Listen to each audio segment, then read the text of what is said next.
All right, barakallahu fikum. Alhamdulillah. I ask Allah Ta'ala to make this easy for me and for you. Tonight, inshallah Ta'ala, we have a light lesson, unless Allah knows what I do not know. We're continuing in the book of marriage, in the text of Abu Shuja. We're in the book of marriage level 2. And we are reading from the explanation of Muhammad ibn Qaasim Al-Ghazzi for Abu Shuja, which is a small yet famous explanation of Abu Shuja. And we have reached the section on the wedding banquet or the honeymoon banquet. First, I'll read the text and then I'll read the explanation for you. So the text that's at the top of the page, that's the words of Abu Shuja, says, Fasl, section, وَالْوَلِيمَةُ عَلَى الْعُرْسِ مُسْتَحَبَّةٌ. A banquet for the honeymoon is recommended. وَالْإِجَابَةُ إِلَيْهَا وَاجِبَةٌ. And responding to the invitation is obligatory. إِلَّا مِنْ عُذْرٍ. Except for an excuse. That's it. That's Abu Shuja's entire section for the wedding banquet. So let's see what's in the explanation here. The explainer says, فَصْلٌ فِي وَلِيمَةِ الْعُرْسِ. Or just fasl, section. وَالْوَلِيمَةُ عَلَى الْعُرْسِ مُسْتَحَبَّةٌ. The banquet for the honeymoon is recommended. وَالْمُرَادُ بِهَا طَعَامٌ يُتَّخَذُ لِلْعُرْسِ. What's meant by this walima, this banquet, is food that is taken for the occasion of a honeymoon, or a wedding, a marriage. وقال الشافعي. الشافعي said, تصدق الوليمة على كل دعوة لحادث سرور. Walima, the word walima, is true for any invitation for a joyous occasion.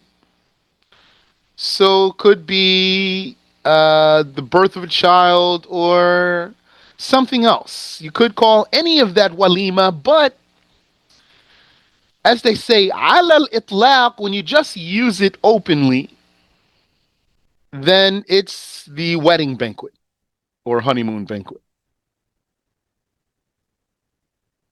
وَأَقَلُّهَا لِلْمُكْثِرِ شَاهٌ.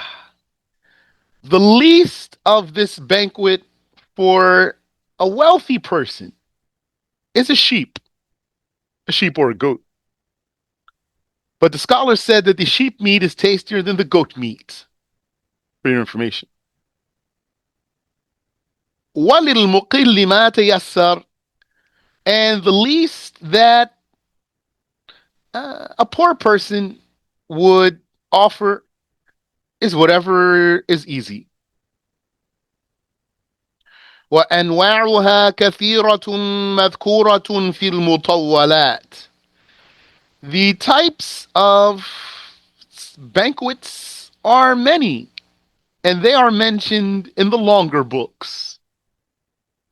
So he didn't go far here. Then he says, وَالْإِجَابَةُ إِلَيْهَا أي وَلِيمَةِ الْعُرْسِ وَاجِبَةٌ.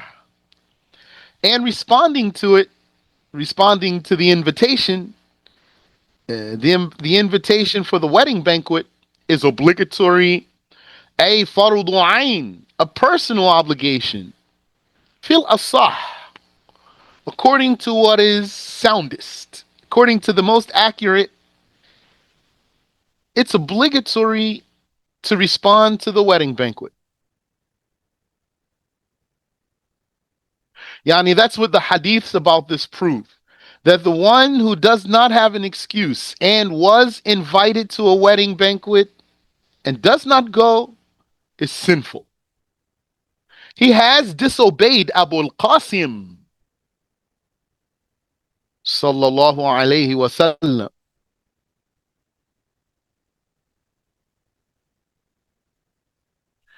ولا يجب الأكل منها في الأصح.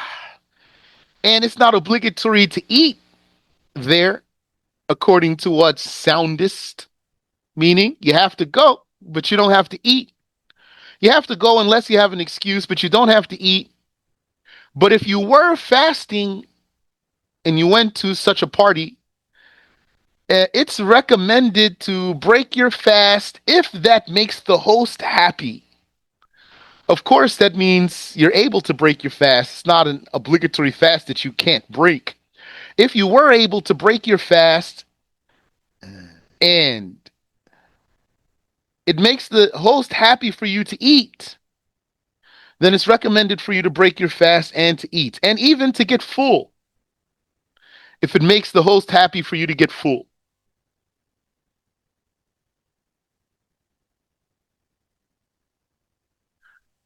So go ahead, break your fast and relax. Inshallah ta'ala, be happy too. ولا أما الإجابة لغير وليمة العرس من بقية الولائم فليست فرض عين. As for responding to the invitation for other than the wedding banquet amongst the other types of banquets, it's not a personal obligation. بل هي sunnah. Rather, it would only be sunnah, recommended. وإنما تجب الدعوة لوليمة العرس أو تسن لغيرها, and merely the obligation of responding to the wedding banquet invitation and the recommendation of responding to another invitation, another banquet's invitation, بشرط ألا يخص الداعي الأغنياء بالدعوة. That's under the condition that the inviter has not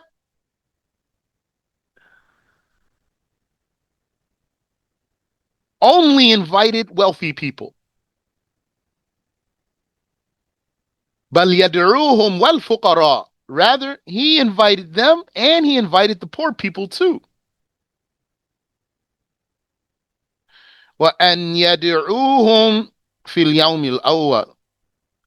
And also, it would be an obligation when a person has been invited to the first day, because it could be that some people's banquet extends beyond a single day. They might go up to 3 days, for example, partying here for this occasion. So when would it be obligatory on you? When you were invited to the first day. فإن أولم 3 أيام لم تجب الإجابة في اليوم الثاني. If there were a banquet for 3 days, it would not be obligatory to respond to the invitation for the second day. بل تستحب. Then it would only be recommended, not obligatory. وتكره في اليوم الثالث. And it would be disliked on the third day. وبقية الشروط مذكورة في المطولات. And the rest of the conditions are mentioned, are documented in the longer books. وقوله إلا من عذر. And when Abu Shuja said, except with an excuse, أي مانع من الإجابة للوليمة. The excuse would be something that prevents the person from responding to the invitation, to the party. كأن يكون في موضع الدعوة من يتأذى به المدعو. like for there to be in the area of the party someone who would harm the invited one. Then he has an excuse. أو لا تليق به مجالسته. Or if this party or who invited him or who attends this party is not befitting of his status, not befitting of the status of the invited one. What does that mean? Sometimes you need to look into some person's status, like if he's a sheikh or he's judge or caliph or something. Then he might have an excuse to not participate in this party because not befitting of his status. يعني هكذا. Wallahu a'lam. And Allah knows best. That's the end of that section. The next section is the section on the rules of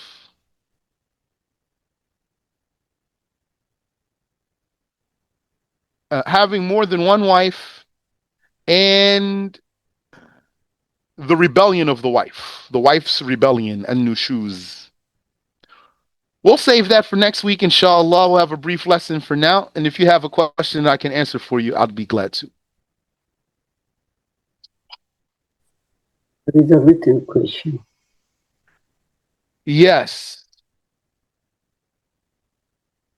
Question. So when you say respond, does it mean to let the host know if you are attending or not? It means to go.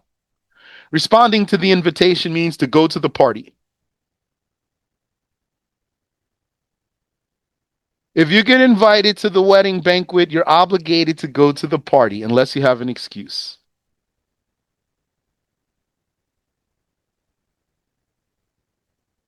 Yani, not wanting to go is not an excuse. That's not enough.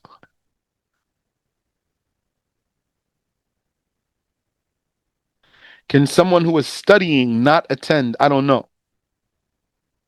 Maybe we'll see more details if Allah enables us to go up to Book of Marriage level 3. I'll tell you a story though, maybe I told you before. That there was a man, it was said, there was a man, all he used to say all the time was, Ya Sattar, Ya Sattar, Ya Sattar. Right, free. Take a seat.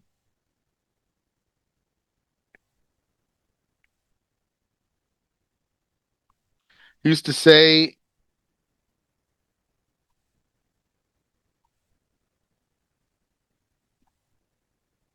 Ya Sattar, Ya Sattar.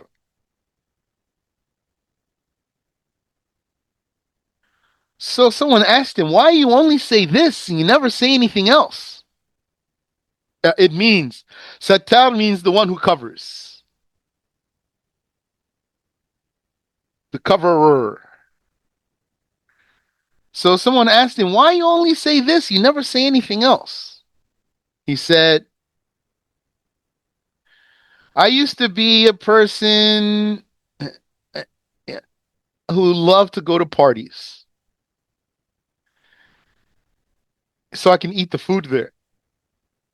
He said, once there was a party for the sisters only for women. And I wanted to go. He said, so I covered up like a woman. I put on niqab and everything so no one can know that I'm not a woman. He said, so I went there, and while I was there, a woman's jewelry was stolen. So they made everyone line up on the wall, and they started checking everyone one by one to find this woman's jewelry. He said, so I was afraid of being discovered. So I started making dua. asking Allah that, oh Allah, if you cover me, I'll never do this again. He said, the one who stole the jewelry was the one right before me. They found the jewelry on the woman who was right next to me. He said, ever since then, I say, Ya Sattar.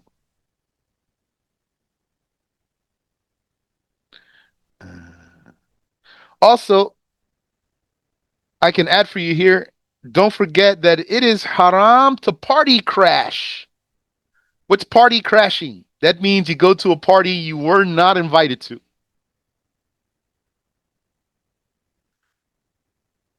Even if the hosts reluctantly let you in, it's not permissible to go. Like if you just go in without an invitation, that's haram. Or you go to the host and say, can I go? Can I come? And you know the host does not want to invite you, but they tell you you can come. Then you still can't go. That will be haram. Uh, Ibn al-Jawzi, he has a book called Akhbar al-Adhkiya, the stories of the smart people. Very nice book, mashallah. And one of the chapters in there is the chapter on the party crashers. And one of the stories he has in there was the mentioning of a man. He said to his son, he says, son, if you party crash and you want to enjoy the food, but the person next to you is crowding you, so then you say to him, I'm sorry, am I crowding you? And then he will give you space. MashaAllah. Toy barakallahu feekum. We'll stop there. Any last question? You said, is it considered party crashing when the women are having an event in the musalla and the men come asking for food? I am not sure. We need to review how the Sheikh defined party crashing and what details he has there. MashaAllah. طيب. بارك الله فيكم وجزاكم الله خيرا. سبحانك اللهم وبحمدك أشهد أن لا إله إلا أنت أستغفرك وأتوب إليك.